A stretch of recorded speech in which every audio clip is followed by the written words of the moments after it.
If it turns out that Professor Bill Tormey has been stitched up by the Irish state for his dissenting views, his case has the power to bring down Ireland's rogue government.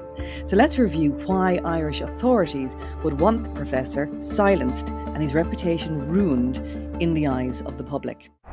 Number 1, he acknowledged the excess deaths since the injections. But to go back to what you said about the guy you were talking to who's involved in directing funerals, saying that an awful lot of people in their 50s, late 40s and 50s, he's absolutely right. Number 2, he's accepted that COVID-19 jabs are causing heart issues. What is the evidence? The evidence is that there are a lot of myocarditis cases among that happen with viruses and with vaccinations and the mRNA viruses. That is a fact. Number 3, he said it was unethical to inject children with the so-called COVID-19 vaccines. I'm talking about side effects of the vaccine. That's basically what I'm saying. And I think that ethically, there's a very strong argument for saying that the kids should not have been vaccinated. Number 4, he exposed the PCR fraud. And if you have to do 30-something cycles to actually see a positive, it's probable that that's a false positive. But didn't Killian de Gascon say we were doing 35 to 40? Yeah, if you do that, you're getting a load of false positives. Number 5, he called out NPHET for purposefully ignoring the nursing homes. There's nothing new in all of this except hype. If you look at what happened in the Republic, these geniuses, Mr.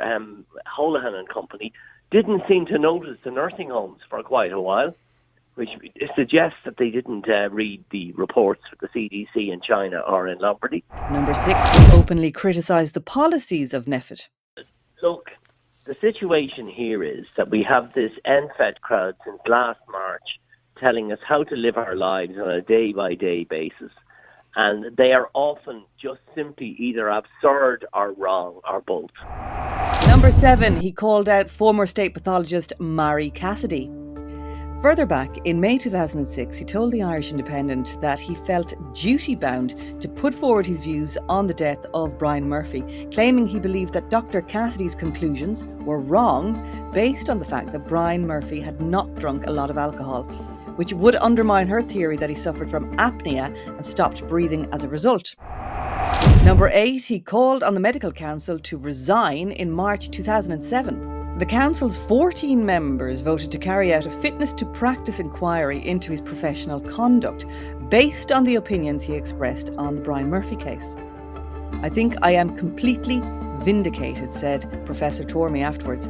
I thought at the time that I could not agree with this. At that stage, I was 24 years a consultant and I couldn't see that alcohol-induced apnea was the most likely cause of death. I thought it was highly speculative. I turned out to be vindicated totally. Number 9, he doesn't take bribes.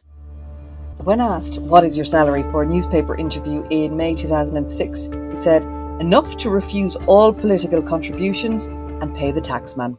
And finally, number 10, he questioned climate change.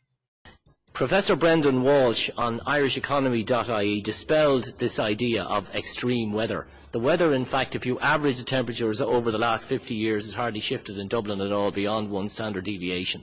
That's the first thing, and there is not a trend up or down. It's consistent. Facts are very precious.